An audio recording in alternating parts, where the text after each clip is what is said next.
So it's a real pleasure to welcome Terry Shubkin, who's the Chief Excitement Officer at Young Enterprise. Thanks for joining me.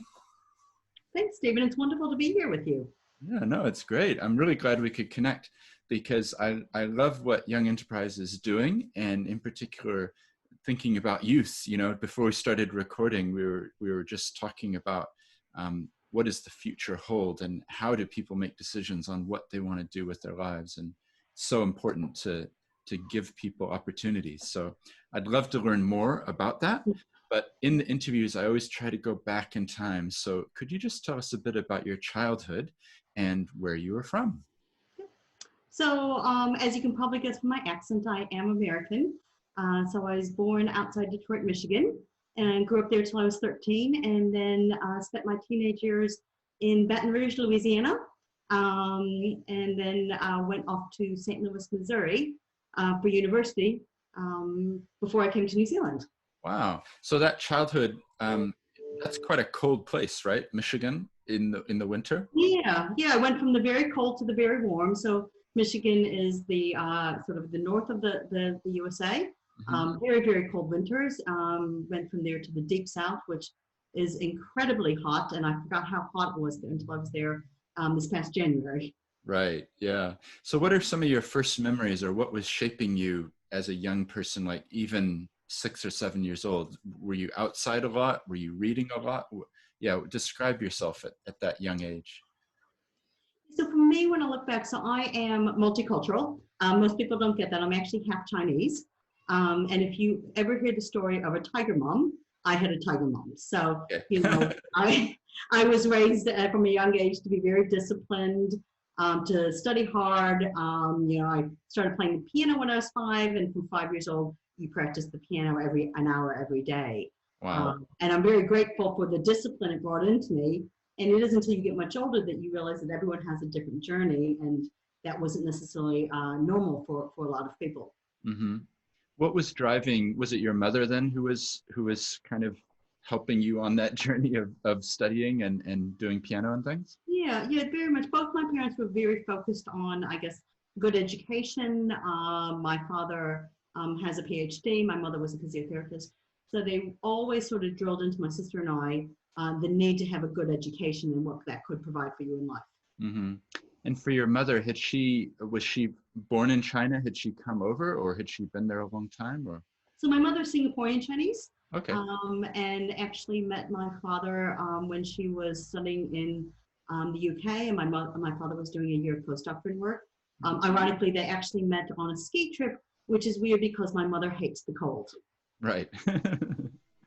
Oh, that's interesting. But you end up in Michigan, and then how did you end up moving south? So my dad got transferred. So he was a research chemist, and the company he worked for closed their Michigan offices. So we relocated to Baton Rouge, and it was an interesting time. So in some ways for me, it was kind of one of my turning points because timing was perfect. I was just starting high school. In some ways, you can kind of reinvent yourself without that what I was, beforehand. You know, for me, it was really interesting. You were 13, was it? Or I was 13 at the time. Yeah. Mm-hmm. And it's really interesting. And my sister had a much harder time with it because she was 2 years older than me. So she had a very well-established high school life and friends. And we moved down. And it's really interesting for me. And she'll deny it if she tells you, but I was always the little sister in my big sister's shadow. So she was a perfectionist. She was really good. She thinks I'm imagining this, but I do have a memory of going into middle school or intermediate school and having the guidance counselor say to me, "Oh, you're Kathy's little sister. Are you as smart as her, or are you dumb?" Now, maybe over the years I've kind of made the words what I want them to be, but that memory stuck with me that I was always in the shadow of my big sister. And don't get me wrong, I didn't do poorly, but I was kind of a solid B student, with the odd C. And then for some reason, going to Louisiana and having that fresh start and not being Kathy's little sister, I started becoming an A student, which, was quite refreshing, Yeah, that's interesting, isn't it? It's fascinating. Birth order and, what do we take from our position, like if you're firstborn, if you're second, if you're third or whatever. that, Mm. that would be an amazing thing to get into. But I understand because I've moved a lot myself as well. I've lived in 6 different countries, and each time it's felt in a way like I can leave behind the stuff that everybody knew about in this Yeah. location, and which bits of myself and which bits that I've never had do I want, to Yeah. reinvent in this new environment. So it sounds like that was the situation for you. Yeah, yeah, and I think as you get older, you realize that can be a conscious thing, but when you're still young, it just happens, and then you reflect on it later to go, oh, that was a turning point for me when I think about it. Yeah, yeah. Oh, that's really good. And I guess 13, you're old enough to kind of be aware of these things as well. Yeah, yeah. Mm. So what was that like? Like the culture in the South, it's quite different to where you'd been. Did you notice that as well? Yeah, definitely. I definitely noticed the difference. I'd say there were things that I loved about the South and things that I didn't. It was my first experience that I remember with racism. Um, so it's not saying that that didn't happen in Michigan. I just hadn't observed it. But I went down and then being in Louisiana, schools weren't that great. So I'd gone to a public school up north, and our parents put us into a private school down south. And I remember that it was a relatively small school, very private, very elite. And there was about 100 people in the class, and there were 2 African Americans in class. And I still remember being at a party and dancing with a boy, and someone's like, hey, Terry, you're dancing with Corey. And I was like, yes, I can see that. And, and they kept asking me the question, and they're like, well, he's black. And I was like, yes, I can see that. And as a 13-year-old who hadn't personally experienced it, it took me a while to click what was going on. Now, I'd like to say that, the friends that I had from there, they aren't racist, and I've seen stuff since then. But there was certainly in Louisiana, that undertow of racism that I just hadn't experienced in the North. Mm. So that was an interesting learning experience for me as a young person. Mm. Yeah, I can imagine. It's quite a contrast. And this picture comes up a lot on the podcast, but sometimes people are fish in the fishbowl. They're not even aware of Yeah. their ingrained assumptions or prejudices or things like that. I also have an accent because I have origins back in America as well. And I know some of the family that, going back 100 years, they were in the South, in South Carolina and that sort of area. And there was definitely things that, you and I would go, how could that have happened? But at the time, people didn't know. Yeah. Yeah. And I think as well, like again, you don't know what you haven't experienced, and maybe possibly growing up multicultural.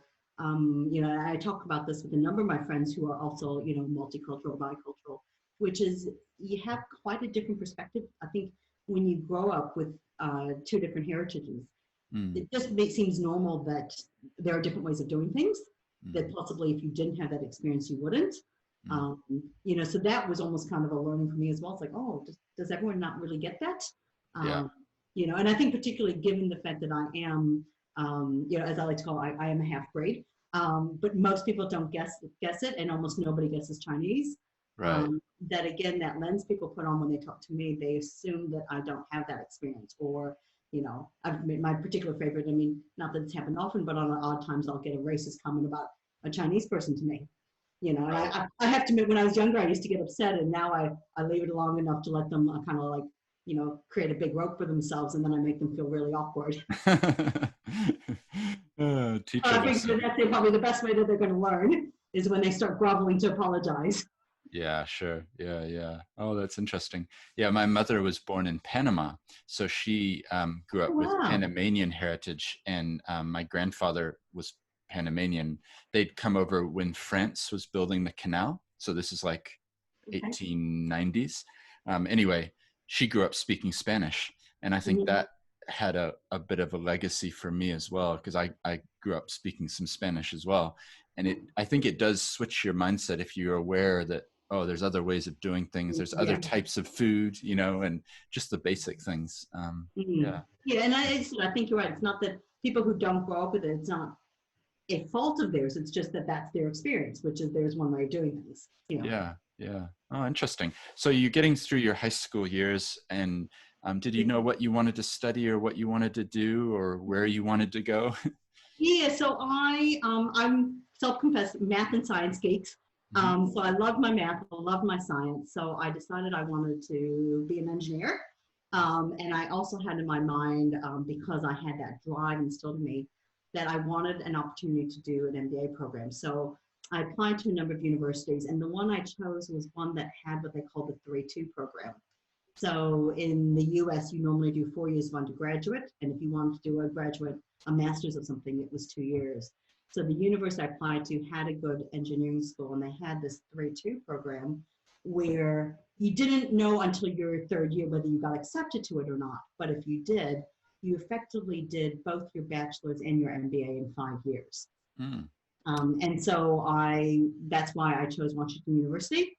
So I went there and I was accepted. And so I ended up doing 5 years at WashU in St. Louis, Missouri, to get a bachelor's in engineering, the most geeky one possible, called, it was actually, I normally say it's called control systems, but in reality, my diploma says system science and mathematics. And it's really funny because my sister called me at the start of COVID-19 at one point and said, I'm so excited, I finally figured out what your degree is about. And I was like, well, that's kind of a weird thing to be telling me right now. Why is that? And of course, during COVID-19, I think every one of us knows the Johns Hopkins map where you track how many cases. Well, if you actually look at the top of the website, it's actually by their system science and engineering department. Ah. So, you know, it's only taken, 30-something years for my sister to figure out what my degree was in. Right. Oh, that's interesting. So it sounds like it combined all of the STEM sort of subjects then, science, Yeah. technology, and maths and all of that. Absolutely. So maths and physics a lot, you know. Yeah. Yeah. Oh. And I always sort of talk about myself in the way that I always say there are two sides to me. We can, you know, have a chat later about my early career, but I'm always like, I'm a salesperson meets engineer, you know, Right. which is kind of a strange combination, but that engineering training in me, you know, it really, whether it's because I have the engineering degree or that's how I was thinking anyways, I don't know, but I do regularly, I think like an engineer. So tell me about that. How does an engineer think that would be different, do you think? Very process oriented. I'm very process oriented. Everything I look at, I see a process. I see a flow chart. The team at work will be like, oh God, there she goes flow charting things. You know, even a sales process, I flow chart the sales process. Yeah, I remember actually one of our alumni once asked me, you know, do you ever use your engineering degree? And I said, well, I've never actually worked as an engineer, but I use it every day. And he said, why? I said, because I think like an engineer. Right. Yeah. That's really interesting. I find it fascinating, the study that you do. You know, it does train your mind in certain ways of thinking. And I work as a lawyer, so I have a law degree. And I think it did, you know, I don't remember any of the cases I had to memorize or any of the detail, but it did teach a very logical way of thinking, you know, about a problem. And well, here's the evidence, here's the facts, here's the conclusion. And I think you're right. That training can help you, can't it, to think in a certain way. Yeah. So what happened after that? Did you know what type of job you wanted at the end of that study, or? No. Well, this starts the story where I quite often will say to some of our students, young people, you know, that there are 3 things they need to think about in life, you know, as they think about their careers. One, they have to think and plan their own career, because if they don't work for it and plan it, nobody else will. They have to be prepared for disappointments, and sometimes those disappointments are the best learning you'll ever have. And sometimes you look back and you think, oh, thank God that happened, because I wouldn't have wanted that in the first place. And then the third thing is you have to be prepared for the unexpected. So sometimes the best opportunities in life are ones that you haven't planned for, and you have a very short window to make a decision whether you go for it or not. So that was probably my first case of being disappointed. So I'm coming up to graduation. And I remember because I was going skiing with some friends, and a number of us were waiting on our dream job.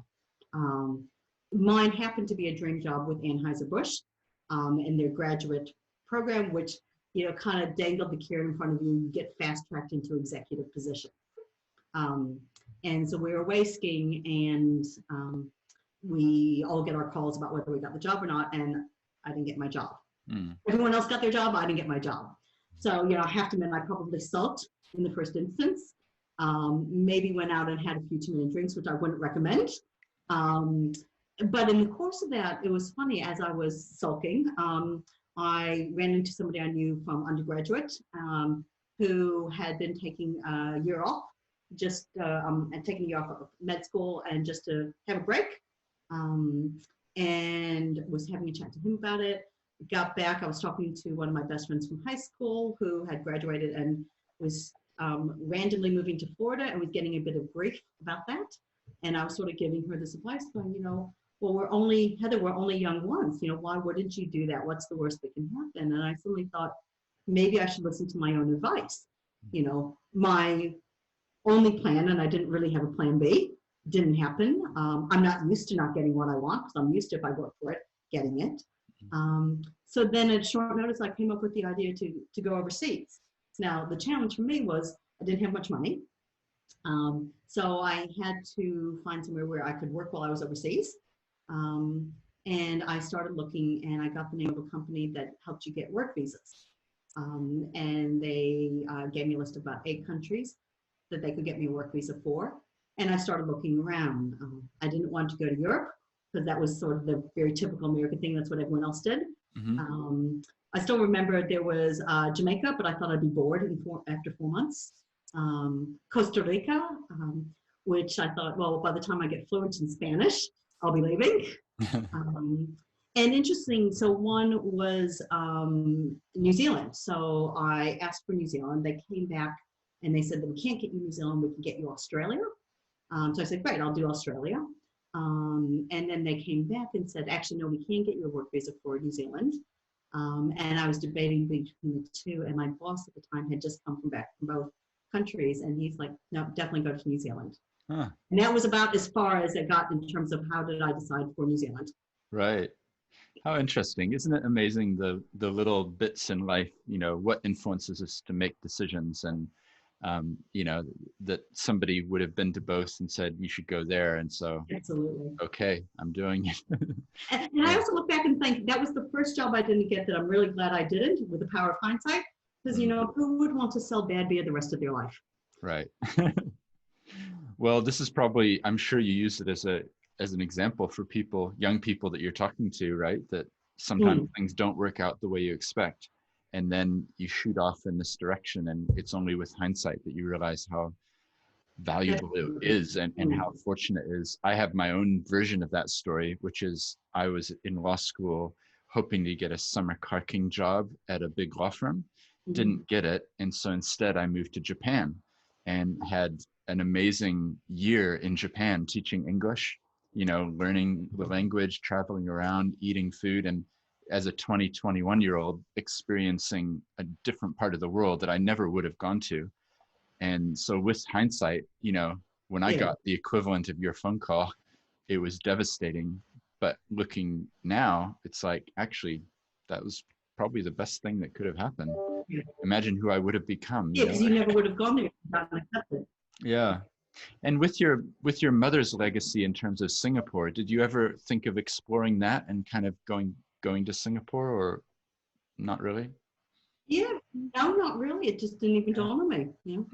And again, partially because I wasn't thinking about moving at that time. I just thought, well, I want to go for 4 months, but I have no money, so I'll go somewhere. I'll work for 3 months, and I'll travel for a month, and then I'll go home and figure out how I get a job. Interesting. So you arrive in New Zealand then? Where did you end up? Yep. So I arrived in New Zealand, up in Auckland. I booked a bed and breakfast for the first 2 nights and ended up being into a backpackers. And I basically just took my CV and I started pounding the pavement. You know, I look back and I think, I'm not sure whether I was that, you know, courageous or just that naive. It didn't dawn on me that that's not what you did. Right. And so I guess in the back of my mind, I knew I could always fall back and try to get a waitressing job, but I was trying to get a proper job. So I literally was walking around, you know, knocking on, showing up on offices going, hi, can I talk to somebody about a job? And I went to what was then the Auckland Gas Company. And the reason being because I had an internship at a petroleum additives division of a gas company Okay. in the States. And I don't know why, but the general manager agreed to see me. Um, I look back and it's like, why would you just see a person, a 22-year-old who's walked in off the street? But he Mhm. did. And he said, listen, I don't have anything for you here, but I'm a director of an IT company. Let me call the managing director there and see if I can get you an interview. And so he sent me over and I had an interview with a company called Peace Computers, or then became Peace Software. And they offered me a 3-month contract. Individual, that is how I got into IT, was just Wow. maybe the first people that offered me a job. Yeah. Well, it's a good reason. Tell me about the psychology of going and door knocking and things like at that point.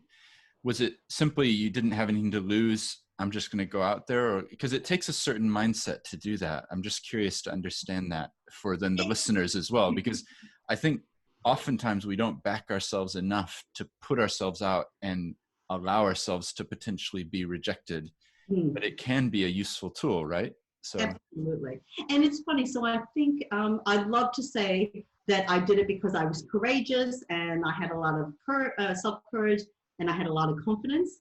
But in reality, I didn't. And people that know me now would struggle to believe that when I was younger, I actually came across as an introvert and I lacked self-confidence when it came to other people. I would just put it down to naivety. I didn't actually know any better. It didn't dawn on me that wasn't the way you did it. I didn't know how else you got a job. right, I didn't have that experience. And I probably didn't think about the rejection. I think if I had, I probably would have been too nervous. right. Because when I was younger, I did actually lack some self-confidence. Mm, And it's funny because I also, again, talk about turning points. To me, one of the turning points for me in developing the confidence was the self-reflection about moving to New Zealand. So I didn't think through all the implications. And if I did, I probably would have never gotten on the plane. mm, But what I used to say was, what I learned was what's the worst that can happen? I was a 22-year-old person who moved to the other side of the world, knowing nobody in the country at a time when we didn't have internet, we didn't have email, we certainly didn't have social media, no cell phones. I remember my father had given me a calling card that I could use under strict instructions that I could only use it in the case of an emergency because it was too expensive. mm. And so I arrived in New Zealand. And again, I think I arrived not thinking about, the big thing I'd taken on. I just did it out of naivety. I did have one freak out moment that first day, went to sleep and then woke up the next day and just sort of said, okay, I just need to do something. And then I think what happened for me as an individual was over the years, my confidence actually partly came from that experience because I go, well, if I try that, what's the worst can happen? I moved to the other side of the world and I didn't know anyone, and Mm, that seemed to work out okay. mm. So it wasn't confidence that made me do it, but it's actually the experience gave me the confidence in return. Yeah, it sounds like it built in you that memory, that you could then recall and Yeah. then say, well, what's the worst that could happen? But I'm also interested in the fact that when you were giving advice to your friend, the one who was moving to Florida, that Mm. that was a critical juncture as well, wasn't it? That it Yeah. was, well, I might as well do this. Yeah. And I think part of the problem with people who are wondering about the future, particularly young people, is that sometimes the advice can be too what do I want to say, too safe. Yeah. When I remember when I moved to Japan as I was 21, and some people said you need to finish your degree, get your job, start paying off a mortgage. Like there's a process, and this is the flow chart. This is what you should do. But actually breaking out of that then has given me my own individuality and my own memories and my own experience. Yeah. And for me, it's kind of an echo of what you've just said, which is I always said, when I'm 95 and I look back on my life, am I going to have a regret that I didn't move to Japan? And the answer was clearly, yes, I will. Yeah. And that's helped me with every other decision since then, because it's like, would I regret this? Yes. Well, I better do it then. And I also think as well, one of the things that I've developed over the years, looking back on that is, you know, again, that what's the worst that can happen? So you make a decision. It's not. So what happened if you went to Japan and you didn't like it? Well, then you just get on a plane and you come back home. You know, and same thing for me. If I didn't like New Zealand, I would have just gotten on a plane and gone back home. And I guess realizing that, yeah, it's good to sort of think about a decision and be conscious of it, but actually don't overanalyze it. And, you know, you can actually be, you're paralyzed by that analysis. Yeah. Sometimes you just want to just give it a go. And what's the worst that happens? Make a different decision afterwards. Yeah. Yeah, exactly. And that's the point, is that, but sometimes I think the advice is, well, this is the process, this is the way. Yeah.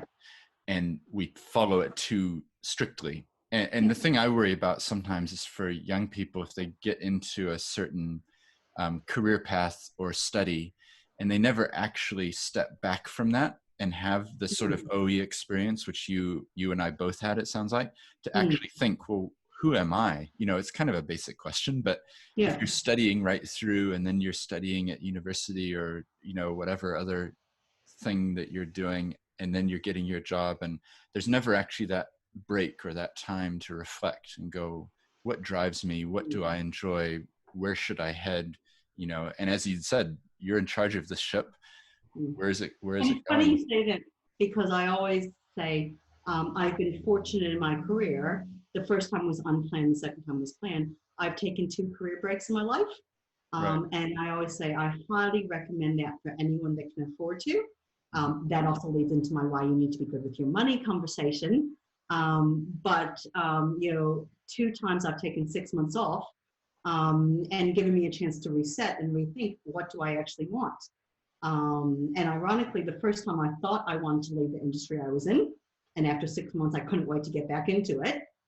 And the second time I wasn't sure, and I came out 6 months going, no, I'm definitely doing something different.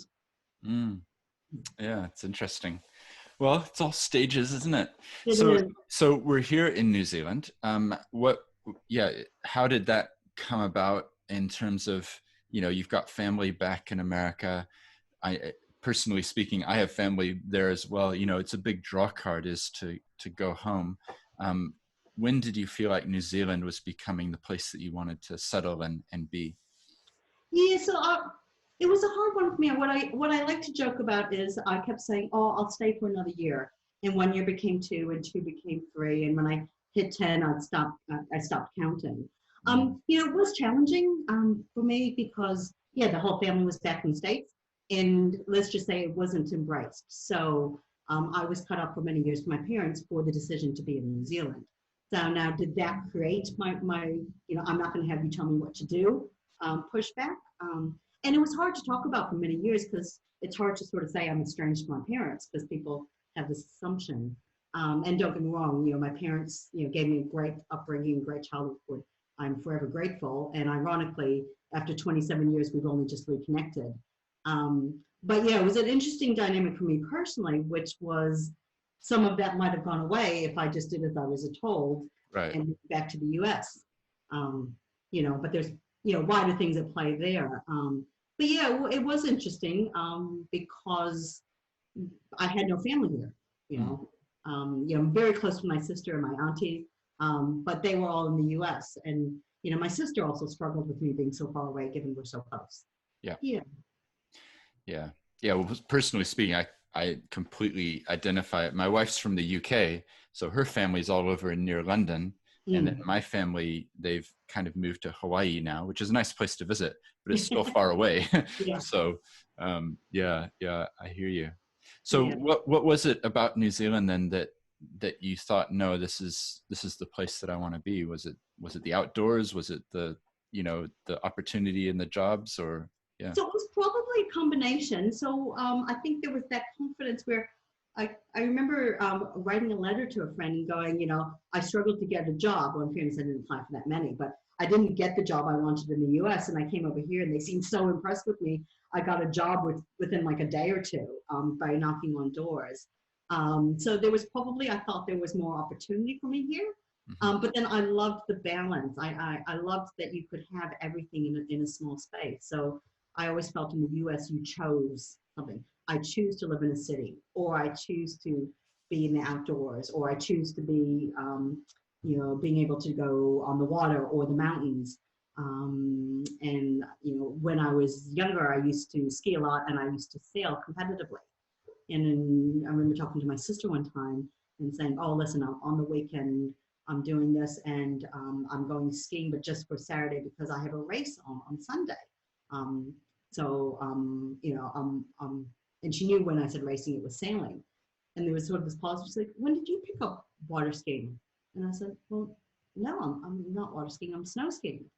And she's like, "Well, how can you snow ski on Saturday and go sailing on Sunday?" And Right. it was like, "Well, because it's only a 4-hour drive, And I really loved that aspect. I felt you could have everything, the city life and all the things that you love about the city, but escape to the country, go hiking, go sailing, go skiing, Yeah. whatever it is you wanted." Mm. No, I agree with you. I was gone for 11 years from New Zealand, but that was part of the reason to move back a couple of years ago, was just the accessibility and living in Christchurch. It's It's Mount just right Hutt's. there for you. Yeah, Yeah. Mount Hutt's like an hour away. It's so close, and yet Sumner Beach is, not that far either. So Yeah. So you went an hour skiing, that ski trip I told you about where I kind of had my revelation. We drove 17 hours to get there. right. It was not pleasant. 17 hours through Kansas. It's Yeah. not an exciting drive. Yeah, no, it's beautiful. Well, that's the beauty of New Zealand. It's all compressed, the best bits of Europe, and all within one little place. So yeah, that's cool. So I'd love to chat a little bit, because your title is fascinating, Chief Excitement Officer. How did you end up in this sort of position? Maybe just take us through briefly. Yeah, how did you end up doing what you're doing today? And then I'd love to know more about what it is that you're doing. Okay. So if I go back to what I always said, that you need to plan your career, be prepared for disappointments, and be prepared for the unexpected. They kind of all got me to where I am today. Mm-hmm. So if I look back, I had an 18-year career in IT, and my last role was head of operations for Unisys New Zealand. And it was a fantastic opportunity, really wonderful, very challenging at the end. And so in the kind of course of that little bit of the journey, the first thing that happened when I look back on it was I was selected for a leadership program. And when I was on the phone with the vice president, it took all of 11 minutes for me to get asked if I was relocatable. So when I said no to that, suddenly everything went out the window, except they were going to get me a mentor, which was actually a great thing. So they got me this wonderful mentor. She was a DepSec at one of the government agencies, and she worked me really hard for a year. And so for that first year, she said to me, "I want to know what you want, not what the company wants." And I thought about it. I said, "Well, I wouldn't mind knowing how to make my skills transferable, because without sounding arrogant, I was pretty sure I could walk into any other senior IT role. But what if I didn't want to do IT?" And so she gave me homework, and she worked me really hard for a year. And she stopped being a mentor. Now we just catch up and have a glass of wine together. Right. So we had, that was the first thing. And then we went through a few series of disappointments. So it took me many years before I admitted to it, but Unisys was my third redundancy. No joke. You haven't lived until you've been made redundant, not once, but twice, preferably 3 times. Right. And in my career, the first one was valid. The second one was clearly a way of firing me. And the third one was, how I would say, complicated. And so with this complicated redundancy, I had a manager, 2 lines, my managing director locally, and a woman overseas who was trying to push me out of the organization, and was trying to put me on a redundancy list. And I kind of figured it out. And I tested my boss a little bit, and he kind of admitted to me, and then he said, "You have a choice," expecting me to say, "No, I'm going to stay." And in the end, one little thing gave me the courage to go, "No, let me go, put me on the list, make me redundant." And so that was the first thing. And then I said, "Listen, I've taken 1 6-month career break in my life. I'm going to do another one this time, because I'm just a little burnt out, and I'm not sure what I want to do. So I'm going to take 6 months off." And so that was really great. And then I mentioned to my mentor what was happening confidentially. And she said, "Oh, listen, this is perfect. There's an acting CIO role at our government agency. It'd be perfect for you. We just need a transition person. You should put your hand forward. And I was like, well, that wasn't part of the plan. And I was like, okay, no, I will, And then of course, embarrassment, after being asked to it, I didn't get the job. Right. And I look back and I think, oh, I'm really glad, because I would have just gone on and done more of the same. So I reverted back to my original plan, which is to take 6 months off, which I did. And at the end of 6 months, I decided I did not want to go back into the industry necessarily. I didn't want to work for a US multinational ever again. Had very clear things of what I didn't want to do, but not necessarily what I wanted to do. So I started consulting. I set up a small consulting company with a good friend of mine who was already consulting. And she really adapted to it, whereas I struggled a little bit, and I was struggling to find my niche. And I had picked up a contract as the acting general manager of marketing, communication, and fundraising at Bernardo's. And it was a 20-hour-a-week contract, and they needed somebody to come in and clean stuff up for them and then recruit their permanent GM. And I thought, oh, maybe that could be my niche, because I haven't quite figured out how to define myself as a consultant. So I actually started looking through Seek to see who had vacancies that I could pitch myself to as, hey, I'm your consultant that will actually help you, sort out that area and get your permanent person. Right. And I saw my job advertised, and I just looked at it and went, wow, that's just amazing. I love it. And so my business partner came back to our office at the end of the day, and I shoved her the ad, and she was like, oh my God, that is you. And I was like, Wow. I know, but it's you would just set up Mint Consulting. And she looked at me, she's like, oh, please.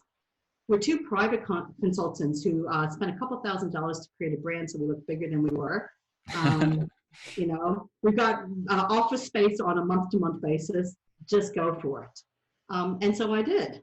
And I was very fortunate because I'm just going to turn on the light here because I realize I'm getting a bit dark here. Oh yeah. What I was really fortunate about was I was not what the board was looking for. I did not fit any of the job criteria. So, you go, of these 10 criteria, how many do you have? Well, next to none of them. Yeah. They were very clear on the type of person that they wanted, which would be similar to my predecessor and an ex-educator. But I applied anyways. I had to go through 4 rounds of interviews because they couldn't agree on which candidate. But was really fortunate that they decided to take a chance on me, and they gave me what I considered to be the best job in the world. That's awesome. So when was this? When did that transition happen? So I'm just coming up 10 years now. Oh, wow. Yeah, so my 10-year anniversary is in August. Yeah. Wow. That's amazing. Well, that's sometimes how sometimes the job descriptions and the criteria is not actually the best way to decide who should fulfill the role, right? Yeah. And I think that's the biggest thing to a message I love to give to young people, because, and I'm going to stereotype here, but I know it's not fair because it happens both ways. But you've heard the joke that women notoriously are bad at putting themselves forward. And there's the joke that, if you put out a job description and there's 10 things that you need to have, the woman thinks that they need to have 10 before they can apply. And the man goes, sweet, I've got 6, I'm overqualified. Now that's a bit unfair and it's very stereotypical, but it actually comes from an actual study that was done by HP. So there's actually basis to the joke out there. And so whether you're male or female, I think there are people with personality traits that think, I can't go for something unless I'm exactly what it says. Right. Yeah. Or I think it's also that fear of, but what happens if I apply for it and I don't get it? Isn't that going to be embarrassing for me? Yeah. No, I hear you. It's a big problem actually, is that people don't have that confidence to just go for it, which comes back to our conversation before about, well, what's the worst that can happen? Yeah. Might as well. Absolutely. Yeah. And it's funny because when I talk about my career, I also talk about, the jobs I didn't get that I applied for. Yeah. I talked about the 3 redundancies, as I said, 1 valid, 1 not, and 1 complicated.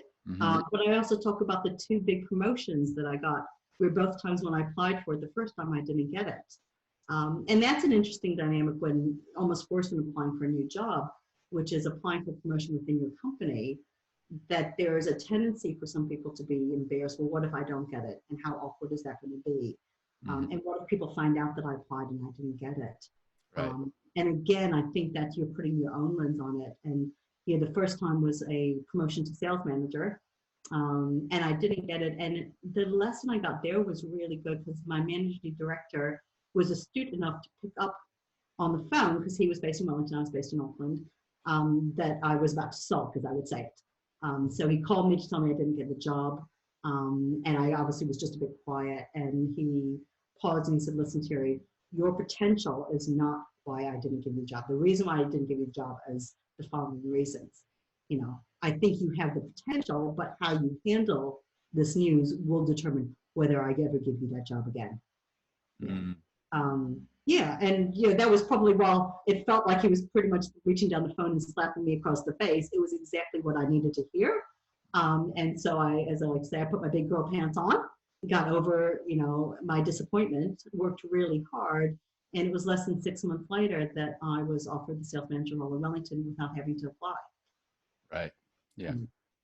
Well, in a way as well, though, what you're saying, just thinking of people, and honestly, like right now, recording in COVID-19 times, and there is going to be redundancies and people losing jobs and things. But I think the way you frame some of those conversations can be really helpful for people if they're moving on to something else. I know I've been involved in various things over the years, and one of the most helpful things is that if you're told, this isn't the right thing right now, but maybe in the future it will be, rather than it being a totally negative thing, actually framing it in as positive as you can way. Yeah.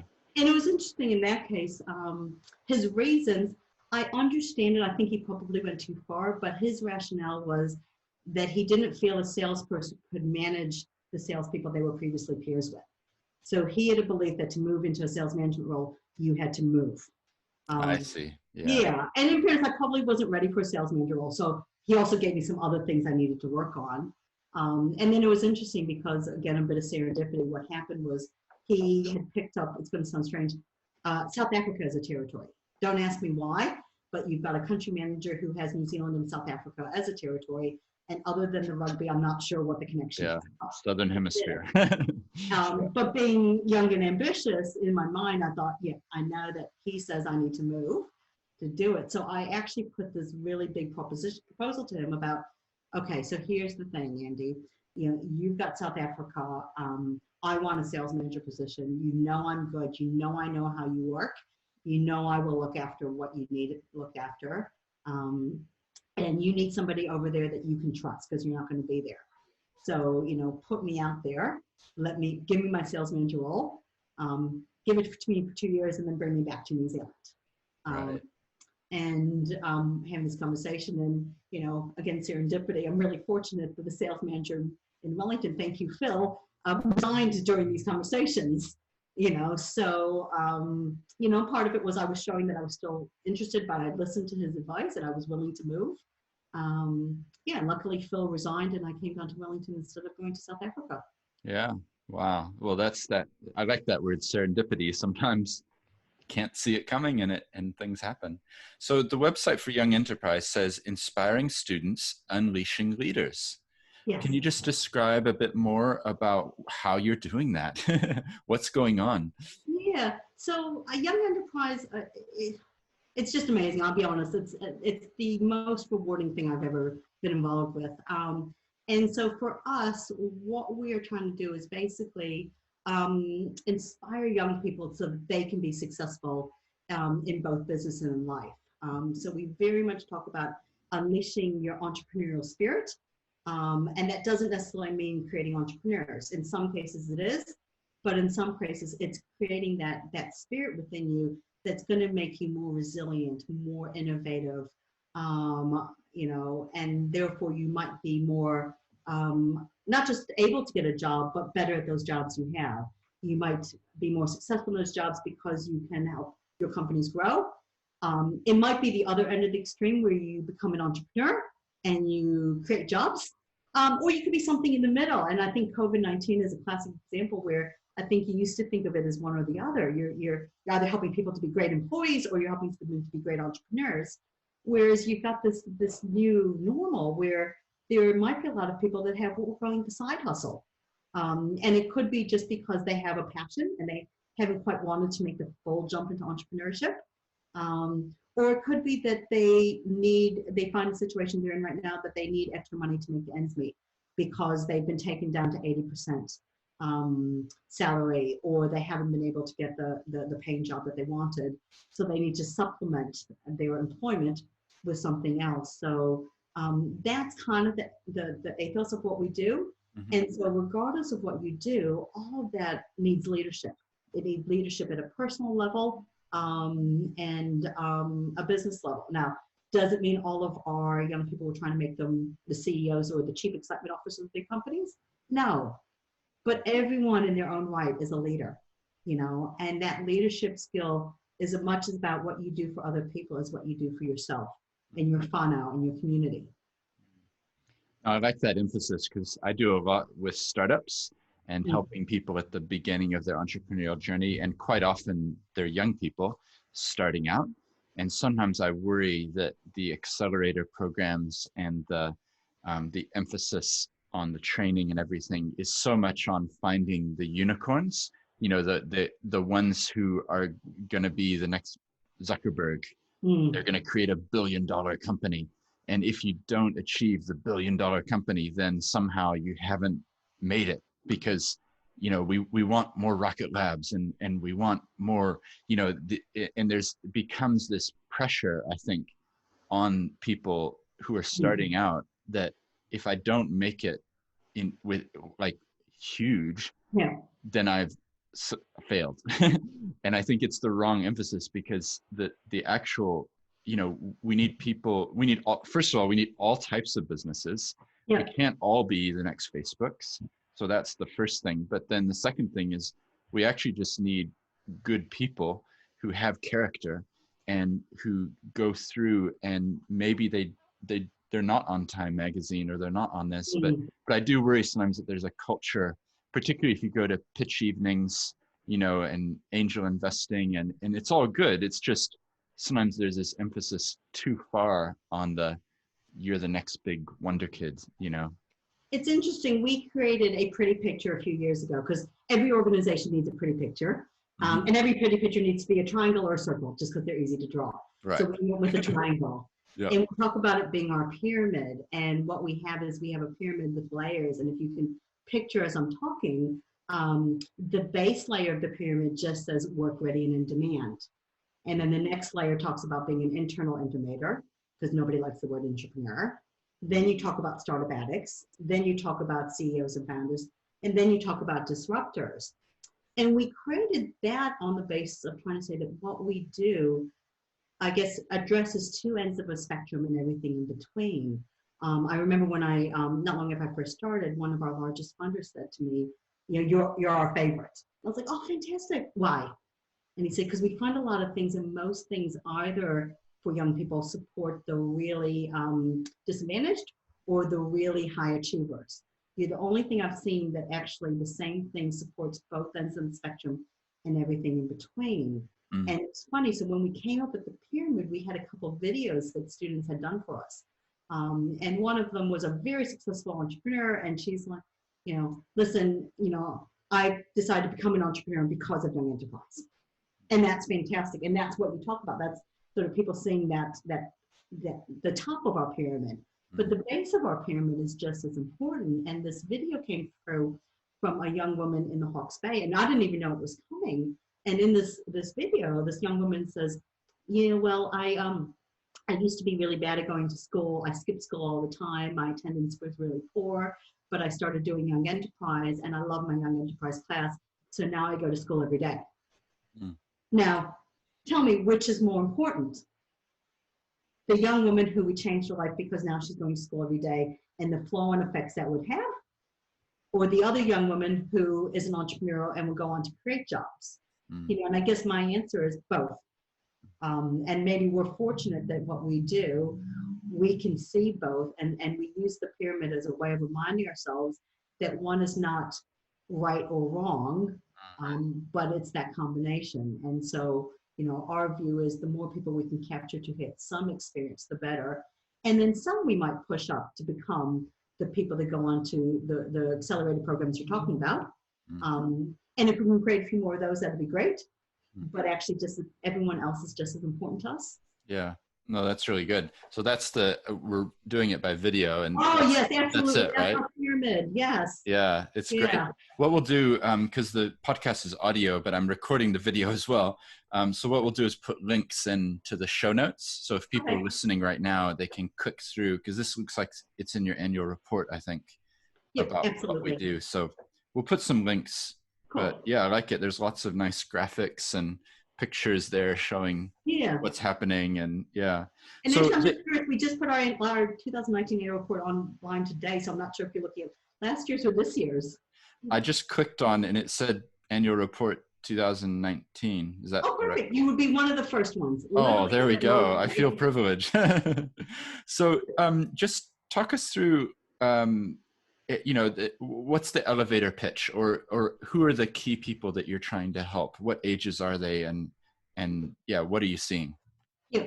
So for us, in terms of what we're trying to do, it's about giving young people the experiences and the confidence to make the right choices in life. And we talk about prosperity at both an individual and a country level. So ultimately, we exist to improve the prosperity of New Zealand. So that's why we exist. So we need to understand what we as a country need. But to achieve that, we have to start with the individual. And if we can help an individual out, then they can better provide for their whānau, their community, and then ultimately the country. So it's that balance between the two. And I guess the other thing for us is really important to talk about is, what does prosperity mean? So for us, prosperity doesn't have a single definition. What if prosperity is for one person is different for prosperity for another person. But it's about having the resources, the skills, and experiences to give you choices, whether that's an individual or a country.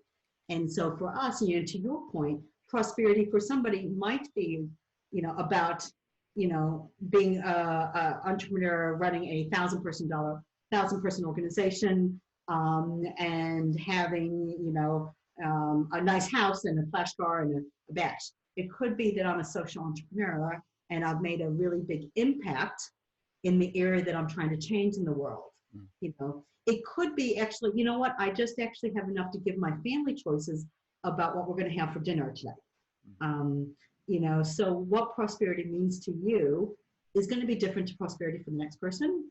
And that's really important. But it's about providing those base layer skills and experiences and confidence to be able to do it. Yeah, no, that's really good. So on a practical level, what ages of people are you, what would the program be that would be running? So we predominantly work with secondary school students. We do say that is our sweet spot. Yep. We do have some resources that we make available for primary and intermediate. And it's not that we don't value the need to bring it into that age. It's just being a small, lean charity. You have to focus your resources in a certain place, and there are 500 secondary schools and 2,500 primary and intermediate. Right. So to give us better bang for our buck, we choose to focus on secondary school students. And I guess the way it works is we always talk about the pathway in and pathway out. So our flagship program, which is the Lion Foundation Young Enterprise Scheme, or YES as we affectionately call it, sees senior secondary students set up and run an actual business. So real products and services, real profit and loss, real purpose, real HR issues. They think they're the first ones to ever have a team issue, but that real life experience. And that's our flagship, and that's what we're trying to drive to. Yep. And then what we have is we have a number of feeder programs and experiences for junior secondary. So it could be resources the teacher uses in the classroom, or it could be a 1, 2, or 3-day experience that we facilitate ourselves. So we've got a range of those for junior secondary. And the whole idea is that generates some excitement, that more people will then sign up to do YES. And then what we also do from YES is we have what we call our extreme experiences. So those things that for those that have really unleashed a bit of an entrepreneurial bug, we can do a really intense experience to take them to the next level. So what we call our Entrepreneurs in Action, which is, I was kind of, Startup meets Yes on steroids, you know, or an overseas trip or a domestic trip. So that's kind of what we do. It is predominantly, as I said, just secondary school students that we work with. We do have a wonderful alumni program, but the purpose of the alumni program is more to be that connector and to help them with their pathway out. So, you know, our alumni advisory group is working on some stuff for us. So how do we be that connector so that they know, okay, so I've done this. So what do I want to do next? Well, I might want to go and join this club at my tertiary, or I might want to do a startup weekend, or I know about this accelerator program, or I'm just connecting with some other entrepreneurs that I like, that I might go on and do business with. So while we work on our alumni program, which is over 18, the focus of what we do is high school students. Yeah, that's really cool.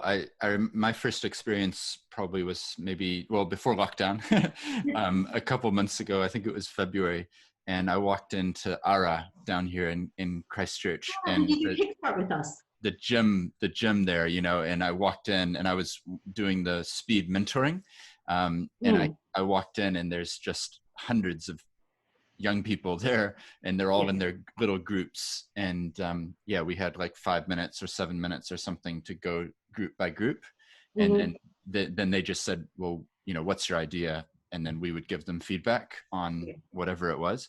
But it was really thank you for volunteering. I mean, we have probably 1,000 people like you a year that volunteer. We couldn't do it without you, and that having real business people makes it authentic. Just curious, do you remember any standout ideas? Or well, I think it was their early stages. Like they were just literally with their day of ideation. Yeah, exactly. But the one that, and I'd love to talk to you more about the theme that this represents, but it was some young women who wanted to basically start a business that would recycle plastics and make something that could be sold or could be used, possibly jewelry or earrings or, you know, other things. That's my memory. It was probably slightly different to that, but it was definitely a focus on social entrepreneurship and impact. But the session went, I think it was an hour and a half or something like that. And then part of it was that. And then I helped out with giving some like a high level overview of what social enterprise is. That's what I do as a lawyer, is helping people set up social enterprises. So we had students and then explaining purpose and profit and how they combine. And yeah, it was really, really well done. The team down here. Thank you very much for doing that. And you're right, social enterprise, it resonates really well with young people. You know, I was sort of joking, in my generation, there was kind of this belief back in the day where you made your money and then you gave back. Like it was either or, you know, once I made my money, then I can do some good. Whereas I think the really refreshing thing about this generation is they get that actually they don't have to be mutually exclusive. You know, you can actually do something that is profitable and still be about making an impact and having a purpose and doing good in the world. Well, that was going to be my question. So you kind of answered it, which is great, which is, have you seen in your 10 years, even over that time, have you seen any shifts or focuses from students who, you know, previously maybe they were more focused on the profit-making business, which is fine too, but moving towards the more, what's the impact? What's the mission that we want to achieve here? So what I'd say in my 10 years, I've seen a shift kind of on this pendulum from probably too far one way to too far the other way, and we're kind of back in the middle. So, you know, certainly when I started, they were pretty much all for-profit businesses. And you say nothing wrong with that. And I always say a for-profit business, if it's, you know, socially responsible, is still a good business because it's creating jobs. But then what we did is we started to introduce these things, and certainly the mindset of young people gave it, so that we started talking about social enterprise. And then and I'll be honest, the first couple they didn't get it. It's like, I'm just doing all this and I'm going to give a little bit of money to a charity that I don't know what the charity is. It's like, that's not really social enterprise, but no. We're getting closer, you know, at least you get that there is something you need to be thinking about it. And then I'll be honest, we probably went too far the other way. And what we started seeing with these social enterprises, which aren't social enterprises, they were charities. And there was no financial model. So their entire financial model was what I call the begging model. So I'm going to do this, and it's a great cause and a great purpose, and government's going to give me money. and I'm going to apply for grants, and I'm going to go to the philanthropist, and I'm going to get sponsorship. And, we started talking, it's like, well, I'm not trying to create more charities. I mean, we're a charity, and I know how hard that is.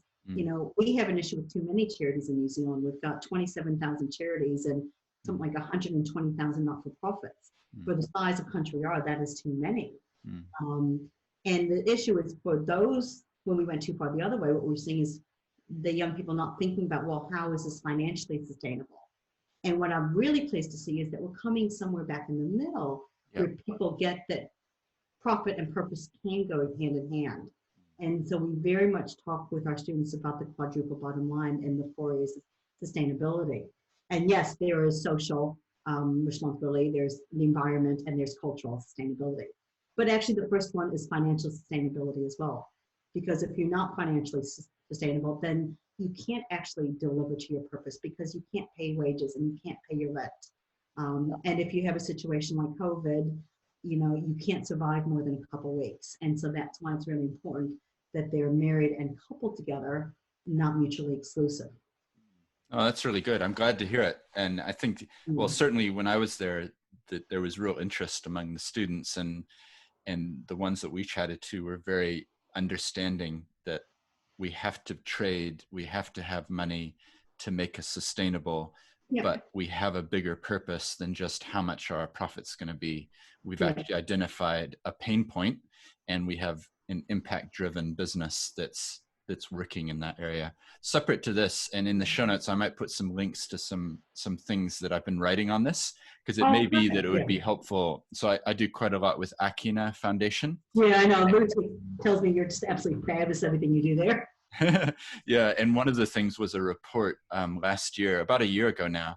We looked at 20 different social enterprises in New Zealand, ranging from names that you would know, like Little Yellowbird as a clothing manufacturer, Whale Watch Kaikoura, Kilmarnock Enterprises down here, a real range, Trade Aid, and then we said, what are the barriers as a purpose-driven business? What are the things that are holding you back? And what they are: the access to capital, and how do we get the structures right, and all that type of thing. But I'll put a little link in the notes, because it might be that some of your people would be interested as well. That would be great. Yeah. I'll send you some resources. Really about, which is, if we have more social enterprises, life would be better. And it's not, I don't want charities, but and I always say to our team, don't make kids feel bad if they're just doing a for profit, as long as they're socially responsible and environmentally responsible. That's still good. So I'm very conscious of the pressure on some kids. Go, oh, I'm just doing whatever, that's just about making money. It's like, oh, it's okay as long as you are a responsible company. That's which is why some of the lenses like B corporations, B Corp, setting, if you meet these criteria, you get an assessment. And and ultimately, if a business is employing people, then, as we know more than ever, having employment is a really important thing. So I know. There's definitely a scale, but and it's interesting also that getting, just between you and I, don't put this in the recording, but getting people to see that. Like, I remember, was it last year, I got really angry because people miss that a social enterprise is still a for-profit enterprise. And I remember my lunch started to get some bad publicity, and there was like these comments, and you're like, why do I read the comments? The comments about, Lisa King should disclose how much money she earns. It's like, why should she? She's a company. Why does nobody else discloses what they earn? Separate to the fact that she's a social enterprise, do you know how many startups the founder basically makes no money for how long, and what they do to get it off the ground? So the whole startup thing frustrated me, but it's also like, they're not a charity. I do get, if you're a charity and you're getting public money or getting grants, that you are accountable for specifically how you spend it. But actually, if you're a social enterprise, yes, you need to be accountable, but you shouldn't have to do, like, it's not the same. And actually, if someone in a social enterprise makes a salary, then that's good. Well, that's what I'm trying to encourage, is actually, it's okay to make money. It's not a dirty thing. And what the problem I see is sometimes people come in with the mindset of, well, we have to become a charity and we have to be you know, I phrase it, it's a little bit extreme maybe, but sacrifice ourselves on the altar of charity, you know, Yeah. like, oh, I don't make anything. But actually what we need to encourage is innovation and people coming in to do businesses that run really well, that also achieve impact. Yeah. Yeah. One of the things that I'll share with you, just because the listeners will be hopefully interested, is I'm moving away a little bit from describing things as social enterprises, and I'm describing them more as impact enterprises. Oh, I Because like that. Yeah. yeah, because I think sometimes social enterprise has its own conceptions. Yeah. And I and agree with you. and I mean, I wrote a book called Social Enterprises in New Zealand, a legal handbook. So I've been part of the system promoting social enterprise, but I also think impact enterprise is a bigger, broader term, and Yeah. it actually can embrace more. And Mm. what I worry about is that people say, well, the social enterprise is there over there in that corner. Yeah. Actually, what we need is that all enterprises, everybody's, we're, you know, he wake eke no, we're all in this together. Yeah. And it can't just be those people over there that care. It's got to be all business needs to look at the mirror and say, well, actually, we need to change the way we do things. And there's some pretty good concepts among those social entrepreneurs. So, And it's yeah. also like, I think everything is a spectrum. I love spectrums, maybe it's an engineering, you know. So actually, you know, if you go from a pure charity to a pure profit, there's this like wonderful gray spectrum. And it's like, you know, you can't sort of say, it's not a us or them. So it's not a, you're a social enterprise or you're not. So if you're not a social enterprise, you're not doing good. Yeah. Well, it's not black and white. Everything's gray. Yeah. You know? Yeah, well, if you go back in the back catalog, I said before we started recording, there's 180 episodes now, and I've done a whole bunch about social enterprise. There's one, I think it's 3 or 4 minutes, about what's the definition of a social enterprise. And I did that report I just mentioned as an audiobook. So Oh, it's did you? it's a 2-hour, just reading it. My wife and I, she read the quotes and I read the main body of the text. Okay. But yeah, I mean, Lisa King and Eat My Lunch is one of the case studies from that report. So yeah, it's good. Well, we've gone down that rabbit hole because that interests me. Yeah, So me too. so just to round off, if people are interested, you know, there might be some parents listening who want to encourage their children to find out more, or, you know, teachers who want to find out more. What's the best way for them to connect or learn more? Or yeah, what would you suggest? So if anyone wants to connect more, just reach out to us, jump on our website, give us a phone call, jump on one of our social media channels. And I guess there are multiple different ways people can get involved. So if you have a young person, a son or daughter, a niece and nephew, mokapuno, that you want to be involved, we'd love for your help. If they're not already delivering our programs in the school, we can use your help to get them in there. You can jump on board to coach, to judge, to mentor, to buy products. So, you know, right now there's definitely a hashtag love local and hashtag shop local. We're going to try to push a thing out for our supporters going hashtag love yes, hashtag shop yes, and to get people to actually support these young people. This year we have over 4,000 students who are setting up over 1,000 companies. You know, so we'd love to get people actually putting their money where their mouth is and actually supporting these young people by buying their products. And what I do is a little plug saying, not only do you support, you know, some of our orangutan to encourage them to keep going, but you actually get some pretty good products in return. So yeah, I do know, my in-laws know that they all get some Yes products from me every year as Christmas presents. Mm-hmm.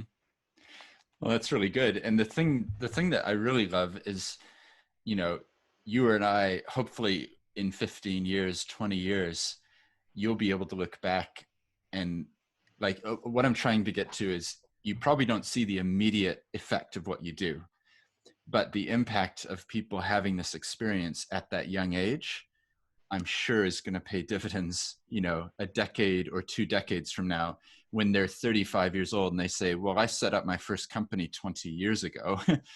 And that's the legacy, isn't it? Funny you should say that. We already have that right now, and that's our alumni program. So we launched our alumni program in 2012. And so right now, the alumni that have stayed with us are now at that stage where, you know, I can think of one young man from class of 2011 has a startup company called Spock. He's based in New York. 2 years ago, did a $1.5 million capital raise with Greg Norman. And he started with it. In fact, when he looked at the pyramid, his comment to me was, Terry, what you did is you pushed me up a level. And it gave him that desire to start his own company that he didn't have beforehand.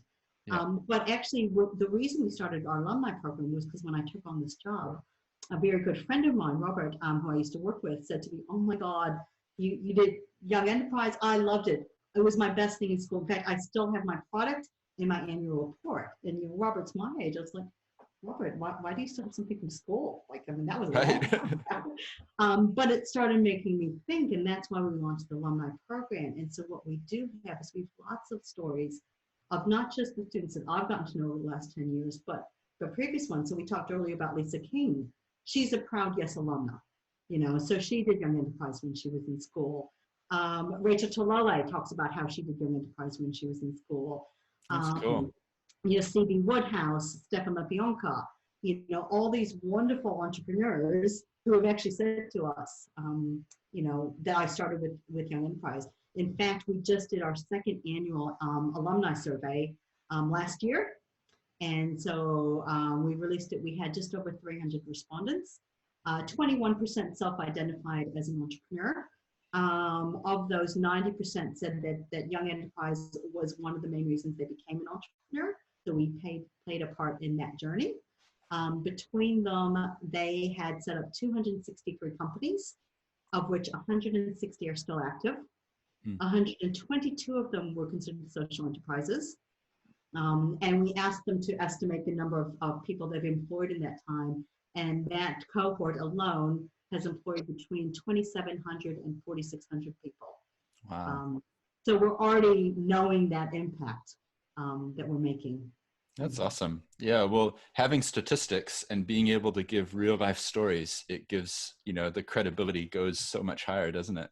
That's awesome. Yeah. Well, it's rewarding, it's going to sound funny, but I have times when I go out, and I remember being at Social Enterprise World Forum in Christchurch. I'm sure you were there. I was, yeah. And, we had like 1,500 people. And, it was one of the main sessions. I was just walking out of the big room. And all of a sudden I heard my name. And this young woman literally starts, kind of leaping over chairs to get to me. Mm-hmm. And I'm sort of looking at her and quickly like doing the scan of the name tag. And then I clicked, and just as she got to me and I clicked who it was, she said, Terry, do you remember me? I'm Sophie. I did Yes the first year you started. I just had to come tell you that Young Enterprise changed my life. And this was probably 7, 8 years after the fact, and I hadn't seen or heard from her in all that time. And in a room full of 1,500 people, she felt the need to come over and tell me that. That's rewarding. Yeah, that's really great. Well, it's been wonderful chatting with you and just hearing your own life story as well. I think the reason that I do that at the start, and some people might say, I don't, but the podcast is quite long. But the reason is that I think it's really valuable to hear a person's story from their own lips, and so to hear your journey, how did you end up in New Zealand? The decisions that led you to that, the fact that you've been through redundancies, all that has been really helpful for people now to listen and hear about what's actually going on with the Young Enterprise scheme. So what we'll do is in the show notes, we'll put links to everything. Okay. And if you think of other things, anything you want, pretty much, we can just put it in. And then we've recorded this as a video, and it will also be the audio podcast, so we can share it with others and help to spread the message. Good. And we'll share it as well. And, I love what you're doing. It's funny how many people, so even though I canceled you on last Tuesday, I had somebody else trying to book something. And I sort of emailed the group. It's like, oh, I'm really sorry, guys. I've just committed to doing a Seeds podcast. And actually, it was really interesting that I had 2 people come back and go, oh, I love the Seeds podcast. Oh, cool. And then I felt really bad because later they messaged me, how did it go? I'm like, I pulled a pin. I was in too much pain. Oh, that's all good. Yeah, no, I think, with Seeds podcast, it's one of those ones where I do view it as seeds going out there. And I think I don't even know the impact that it's having. Because so that would be interesting for you to think about. How do you measure that impact? Yeah. Um, I would love to have any insights from an engineer like you. I need a little flow chart, but I do get those stories, and I get people now coming up to me and saying, oh, I know you because I've listened to your podcast. Even though I've never met them, they feel like they know me because the podcast is quite, it's quite intimate, really. It's listening to mm. somebody, because this has been me interviewing you, but I've shared a lot about myself as well. So Yeah, and like, I mean, hearing about like how you got to Japan and those yeah. connections. Yeah, so I try to You infuse a could bit. go. I try to infuse a bit into it. And anyway, the point is, I don't actually know. I know how many people listen to each episodes, and I know daily how many people are listening, which is usually in the hundreds of people. Yep. But I don't know, like, okay, John in Tauranga listened, and therefore he, did something else. But I know it's having an impact, and that's why I continue, with a weekly podcast, which is frankly quite a lot of work to Yeah. do. Well, But I I think, wonder if you do. I mean, to be perfectly honest, it's funny. So when we did our first alumni survey, and shortly afterwards, one of our funders was doing this thing about getting all their recipients to look at, doing impact and analysis. And it was really funny because they brought in this consultant who, kind of made it bigger than Ben-Hur.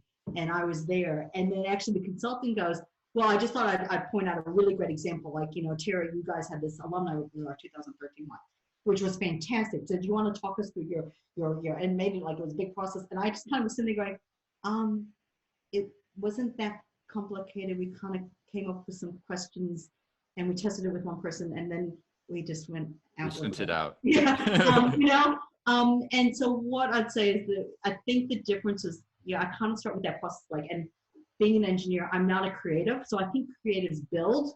I remember fighting with somebody once and I was like, what do you, it took 2 weeks of watching them carve something. Like, what are you carving to? I don't know. I'm like, well, how do you know you're getting there if you don't know what you're trying to carve? Like, Yeah. engineer me goes, I'm trying to get here. So therefore, this is how I get there. So to me, I kind of start with, I'll be honest, a little bit, selfish. What is it, the message I would like to give? Whether I get it or not is a different story.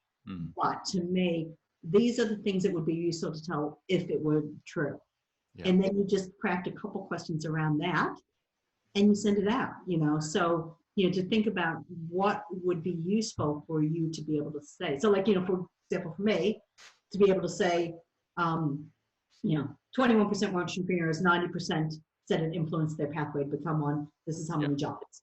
Yeah.